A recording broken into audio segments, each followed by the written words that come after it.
Welcome students. Today we will discuss on the topic of deindustrialization in India and its causes.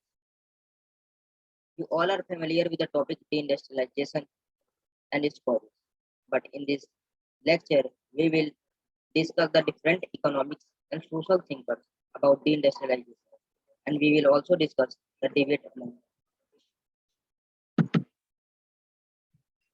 Let us quick overview the meaning of deindustrialization and its causes. Reduction of industrial activity in the economy is called deindustrialization.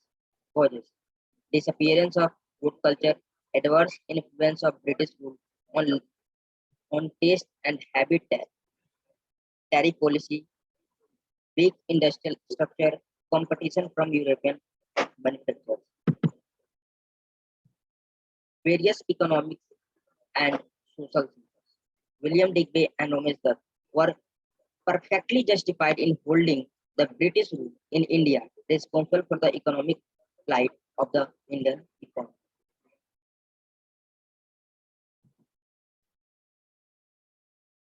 Daniel Thoreau.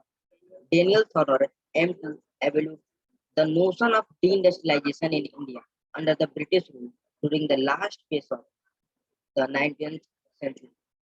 Thoreau's presentation of issue proposes threefold of the effect that handicraft continued to decline in the 20th century and were not compensated by the substantial rise of modern industry. As a result, the Indian economy became more and more aggressive.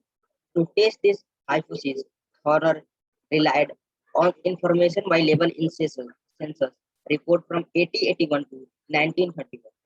He considered the manufacturing working force (MWF) as an index and come to the conclusion that the census figure for men do not fully support the case either. Also for industrialization or relative deindustrialization. He suggested that if there was indeed a major shift from industry to agriculture during the British rule in India, it could be between 1815 and 1880. J. Krishnamurti. J. Krishnamurti challenged Horner's thesis on theoretical and empirical grounds. To discuss the deindustrialization, Krishnamurti has defined industrialization as an increase in the share of manufacturing output per capita is industrialized. It has historically been associated with the increase in the share of manufacturing workers to the total workforce, but it is neither necessary nor sufficient for industrialization. Krishnamurti argues against the honor with this proportion to show that the number or proportion of the workforce engaged in manufacturing has remained almost constant, that it contradicts the industrialization. The hypothesis can be tested only by the figure of output in manufacturing and total output in the economy. But at present, either the figure of production in non-factory establishment, not the figure of production per worker in such a establishment can be relied upon.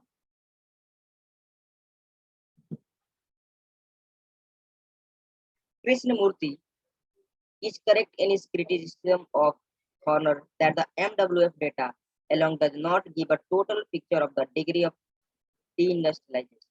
But what Krishnamurti overlooks is that output data like workforce data alone cannot give us any measure of deindustrialization.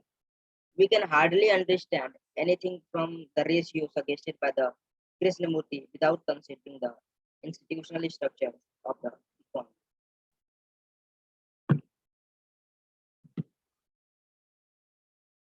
Conclusion: the process of deindustrialization did continue even up to 1931.